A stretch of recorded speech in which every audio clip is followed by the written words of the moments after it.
Hello everyone, देखिए अब next topic करते हैं हम इंटरनेट। देखो इंटरनेट के बारे में आप सभी को पता है, लेकिन फिर भी यहाँ पर टॉपिक है तो आपको पढ़ना ही पड़ेगा। देखो क्या है, it permits the communication and sharing of all types of information between any two or more computers connected through large and complex network. देखो इंटरनेट क्या करता है, परमिट करता है कम्युनिकेशन के लिए and sharing all type of information. और sharing data आपका जो होता है वो भी इंटरनेट के थ्रू होता है। कम्युनिकेशन जैसे मतलब चैटिंग वगैरह आप करते हो, कॉल भी कर सकते हो, वो इंटरनेट के थ्रू कर सकते हो। तो यहाँ लिख रखा है टू और मोर कंप्यूटर्स। यहाँ पर अब मोबाइल्स भी आपके आ गए हैं, एंड्रॉयड हैं, वहाँ पर भी इंटरनेट बहुत अच्छे से चलता है। ठीक है, तो computers mobiles connected through a large and complex network.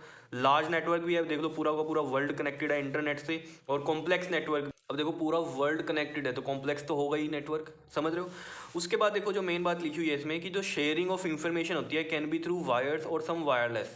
देखो एक तो इंटरनेट के थ्रू हो सकती है शेयरिंग इन्फॉर्मेशन, ठीक है। दूसरा वो कह रहा है कि शेयरिंग ऑफ इन्फॉर्मेशन वायर्स के थ्रू भी हो सकती है। जैसे मान लो कंप्यूटर्स कनेक्टेड हैं आपके, वो वायर्स के थ्रू कनेक्टेड है एक बिल्डिंग में, चाहे इंटरनेट नहीं है वहाँ, लेकिन वो इन्फॉर्मेशन जो है अपनी शेयर कर सकते हैं एक दूसरे के साथ। ठीक है, ऐसे ही वायर्स नहीं है तो वायरलेस नेटवर्क के साथ भी वो कनेक्ट हो सकते हैं, जैसे वहाँ पर वाईफाई लगा हुआ है। तो अगर इंटरनेट नहीं भी है, ठीक है, तो वो आपस में इंफॉर्मेशन जो है वो ट्रांसफर कर सकते हैं या एक्सचेंज कर सकते हैं। बस इसमें कंडीशन क्या है कि वो उस वाईफाई की रेंज में होने चाहिए सभी के सभी, ठीक है ना। तो ये चीज़ आपको ध्यान में रखनी है। ऐसा नहीं है कि वाईफाई का मतलब ये हो गया कि इंटरनेट ही चलेगा वाईफाई से, ठीक है।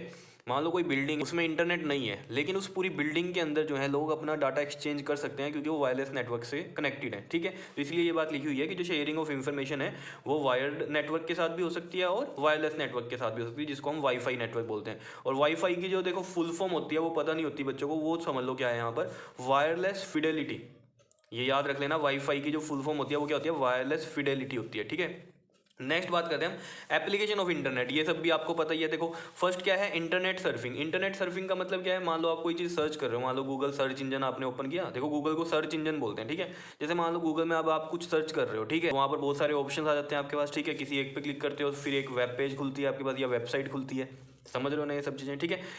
या फिर आप देखो वेबसाइट कोई ओपन करते हो, उस वेबसाइट में भी अंदर वेब पेजेस होते हैं कई सारे। जैसे वेबसाइट आपने ओपन कर ली, जैसे मान लो आपने फेसबुक ओपन कर ली मान लो, ठीक है।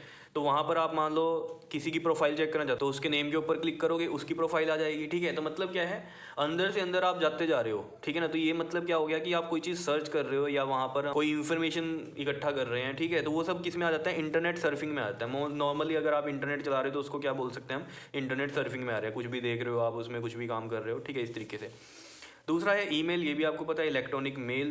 देखो ईमेल आपको पता ही है, कंप्यूटर से ही करते हैं हम या अपने मोबाइल से भी कर सकते हैं आजकल तो, ठीक है। तो ईमेल भी कर सकते हैं इंटरनेट की, ये एप्लीकेशन मतलब ये एडवांटेज है हमारे पास। ई बैंकिंग, ई बैंकिंग होती है ऑनलाइन बैंकिंग। तो ये सर्विस आप बैंक से ले सकते हो ऑनलाइन वाली। इसमें क्या फ़ायदा होता है, जैसे आपको किसी के बैंक अकाउंट में ट्रांसफ़र करने हैं पैसे अपने अकाउंट से, तो आपको बैंक जाना पड़ता है। लेकिन अगर आपके पास ऑनलाइन बैंकिंग है तो आप घर बैठे इंटरनेट के थ्रू किसी के भी अकाउंट में पैसे ट्रांसफ़र कर सकते हो। वहाँ से कुछ भी फिक्स्ड डिपॉजिट अपने आप कोई स्कीम लेकर वेबसाइट से बैंक की कर सकते हो। आपको मतलब बैंक जाने की ज़रूरत नहीं पड़ती। तो ई बैंकिंग में ये सब हमारी एडवांटेजेस हैं, जिसमें हम बोल सकते हैं कि ये ऑनलाइन बैंकिंग है। क्लियर। फोर्थ है ई कॉमर्स। ई कॉमर्स मतलब ई शॉपिंग से आप समझो, जैसे अमेजोन हो गई, फ्लिपकार्ट हो गई। यहाँ पर क्या है, सब कुछ आपको मिल जाता है, सारा सामान मिल जाता है। तो ये ऑनलाइन शॉपिंग हो रही है आपकी, इसको हम बोलते हैं ई कॉमर्स। ई कॉमर्स, ई शॉपिंग। कॉमर्स बेसिकली रिलेटेड है बिजनेस से, क्योंकि देखो बिजनेस ही तो हो रहा है, कंपनीज अपना सामान ऑनलाइन बेच रही है, पैसा आ रहा है उनके पास, तो ये बिजनेस ही तो हुआ, ठीक है ना, ट्रेडिंग हो रही है। फिफ्थ क्या है हमारे पास, ई बुकिंग। ई बुकिंग भी आपको पता है, जैसे आप रेलवे की टिकट बुक करते हो या फ्लाइट की बुक करते हो टिकट, तो वो सब क्या है, ऑनलाइन हो जाती है इंटरनेट के थ्रू, तो उसको हम बोलते हैं ई बुकिंग या इलेक्ट्रॉनिक बुकिंग, ठीक है। सिक्स्थ है सोशल नेटवर्किंग। ये तो सब आपको बहुत अच्छे से पता होगा, आप फेसबुक भी चलाते हो, इंस्टाग्राम भी चलाते हो, ठीक है। ये सब क्या है, सोशल नेटवर्किंग है। सोशली आप कनेक्टेड हो लोगों से या नहीं, वैसे आप जब मिलो या ना मिलो, लेकिन फेसबुक से भी कनेक्टेड हो, इंस्टाग्राम से भी कनेक्टेड हो, उनकी इन्फॉर्मेशन आप सारी देख सकते हो, ठीक है। जो भी वो शेयर करते हैं, अपनी इन्फॉर्मेशन भी शेयर कर सकते हो आप, ठीक है। तो ये हो गया सोशल नेटवर्किंग। किसी की लाइफ में क्या चल रहा है वो सब आपको पता रहता है, that is the social networking, कि आप सोशली कनेक्टेड हो। क्लियर है। उसके बाद देखो जो नेक्स्ट टॉपिक है हमारा, इंपॉर्टेंट पॉइंट्स अबाउट इंटरनेट, ये हम नेक्स्ट वीडियो में करते हैं। क्लियर। ओके जी, थैंक यू।